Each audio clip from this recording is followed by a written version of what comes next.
My name is Olivia. I'm 40 years old. I've been married to my husband, Michael, who is the same age as me and was my colleague at work for 10 years now. I'm currently in a different branch from my husband, but we used to be in the same department. He is a man of strong responsibility, admired by his subordinates. He has a bit of a show-off side and doesn't seem to want to show his weaknesses to others. He was a very masculine man, full of confidence and ambition. His work performance is well regarded by his superiors, and he is expected to be promoted without any problems. On the other hand, I'm quite the low-key type who doesn't stand out much. Given our opposite personalities, I was honestly surprised when he made a passionate approach to me. After dating for 2 years, he proposed to me with a large bouquet of roses. I had never been loved so much by a man before, so I immediately agreed. I was very excited about the wonderful days that lay ahead of me. However, what awaited me was living with my in-laws. I was going to decline because there was no prior discussion, but my husband was firm about living together. My parents are decent people, so it's going to be okay. He passionately explained how much my in-laws were looking forward to living with me, so I couldn't refuse in the end. And so, for the past 10 years, I have been living with my in-laws at my husband's home. Life there was something I could never have imagined when I first got married. Olivia, you forgot to clean the front door again, didn't you? Just as I finished making breakfast for everyone, my mother-in-law's nagging begins. It's a daily ritual. I'm sorry. Don't just apologize with words. Get it done right now if you understand. Even though I have to go to work, I'm treated like a servant from the morning. Ever since I started living with my in-laws, I've been forced to wake up at 5 a.m. every morning to make breakfast and clean. I wish she would do it herself since she's at home. Despite being a housewife and having time at home, my mother-in-law does not do any housework. I rush through my morning chores, go to work, and as soon as I get home, I start making dinner. By the time I go to bed, I'm so exhausted that I fall asleep instantly. This has been going on forever, and I often feel unwell due to exhaustion. I'm sure the cause is stress. I don't want the neighbors to think I'm slacking off, so make sure you clean properly. My mother-in-law is relaxing in the living room, eating the breakfast I made. You're gonna be late for work if you don't finish soon. Despite seeing all this, my husband has never stood up for me. My father-in-law also pretends not to see it, hiding behind his newspaper. Ever since I started living with my husband's family, I have been subjected to terrible mistreatment. Because of the stress, I've lost a lot of weight and look unhealthy. You're too skinny and unattractive. That's why you can't give birth to a child. I suddenly lost a lot of weight and my period stopped, making it impossible for me to have a child. Despite all of this being caused by my mother-in-law, I continue to be blamed for it. Before I got married, I was quite health conscious and paid good attention to my appearance. Now, there's hardly any trace of that left. I'm constantly depressed due to the stress from the continuous harassment from my mother-in-law and the shock of seeing my changed appearance in the mirror. I've become totally subservient to my mother-in-law. I've become so apathetic that I don't even feel like leaving this house anymore. Then, I received some devastating news. My father had suddenly passed away due to an accident. I hadn't been back to my family home in a long time because both my husband and my mother-in-law would berate me whenever I mentioned wanting to go there.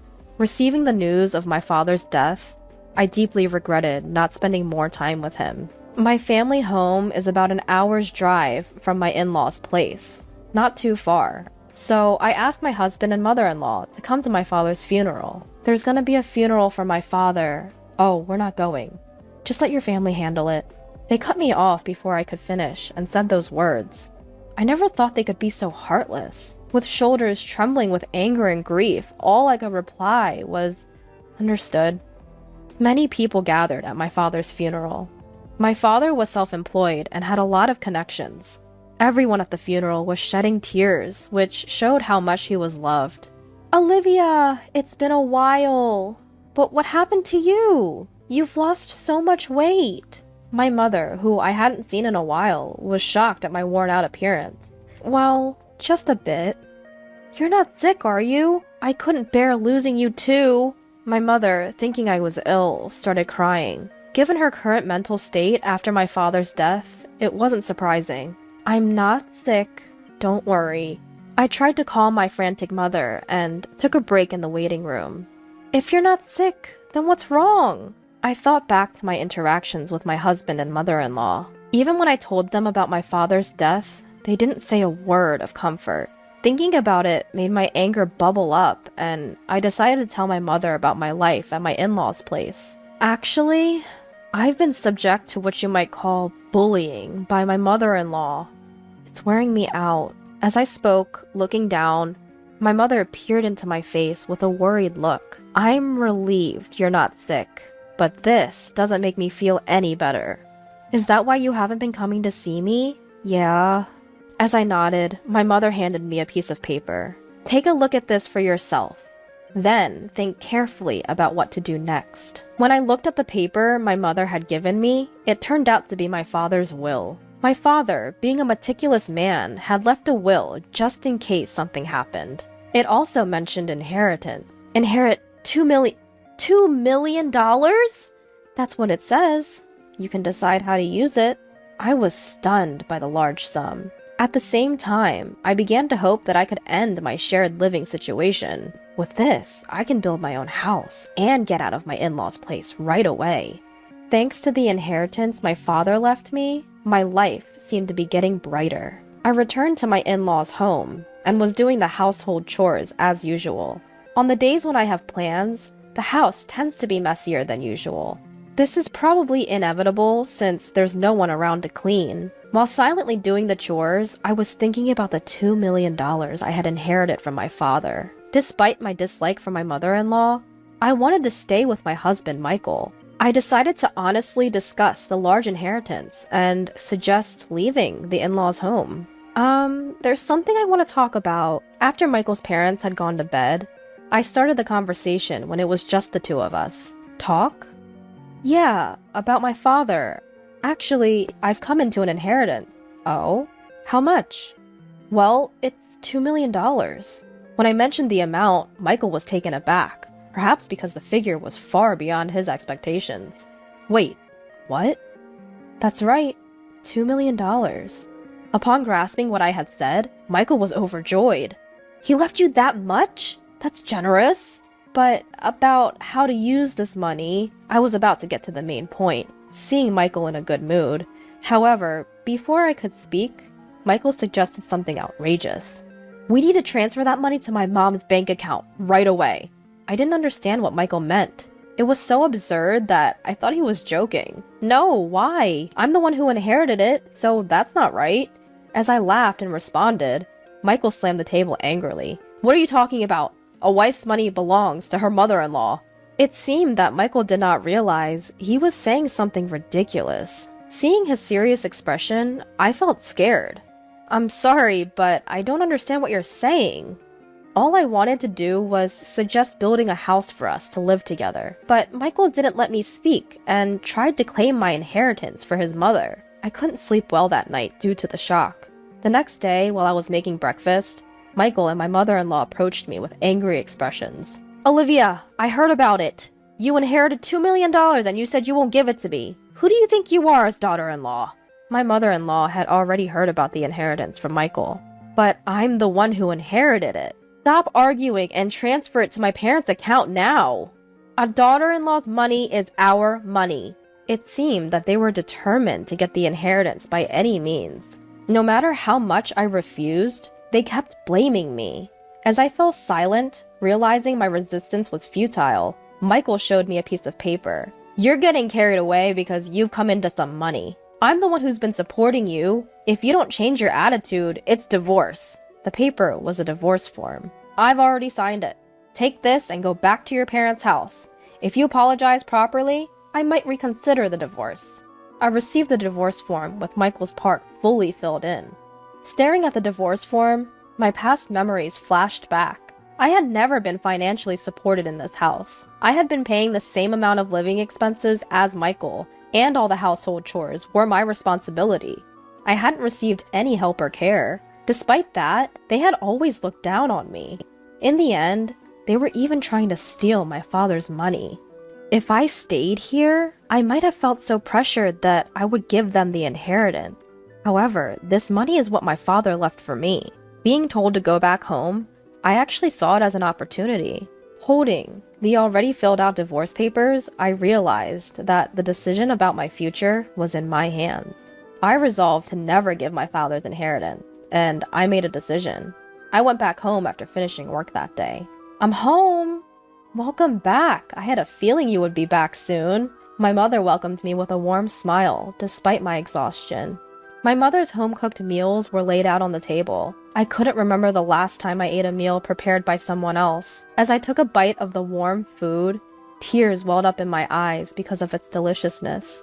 Did you tell your husband about the inheritance? Yes, and it caused a fuss. I told my mother everything that my husband and my mother-in-law had said to me. At the shocking content, my mother was speechless. The inheritance is yours, and you decide your future. My mother comforted me gently as I cried. After being taken care of at my parents' home for a week, I decided to return to my in-laws' house. Well, I'm off. Take care. I wasn't afraid to go back to that house anymore. I headed back to my in-laws' house with a refreshed feeling. Finally back, huh? Have you reflected on your behavior? As soon as I returned to my in-laws' house, my husband and mother-in-law were waiting for me, arms crossed. Yes, I apologize. Please, let me live in this house again. I offered a superficial apology. Upon hearing this, my mother-in-law grinned. Well then, hand over the inheritance quickly. Actually, the inheritance process is taking a while. I haven't received it yet. It's a complex process, so it might take another 6 months or so. Does it take that long? Well, fine. Both my mother-in-law and husband seemed satisfied, thinking I would hand over the inheritance obediently. However, they kept nagging about me going back to my parents' house for a week. Because you're not doing your duties as a wife, the house is a mess. Clean it up quickly. The in-laws' house was incredibly messy and unhygienic after just a week. It was almost impressive how they could make such a mess in a short time. Understood. The old me would have been deeply upset to see such a state. But now, I didn't care. No matter how much my mother-in-law bullied me or how hard the housework was, it didn't bother me at all. I did the housework as my mother-in-law ordered. It was my mother-in-law's birthday. I'll be going then. Make sure you keep the house clean. My mother-in-law always went on a trip for her birthday. Of course, I wasn't invited. By the way, have you received the inheritance yet? It's supposed to come in today. That's convenient. That $2 million is a present for Mom. Make sure to transfer it to Mom's account before we return. It's just too convenient that my mother-in-law's birthday coincides with the inheritance. My husband was unable to see through my lie. Without answering, I sent off the three of them with a smile, saying, "Take care." As soon as they were out of sight, I started executing my plan.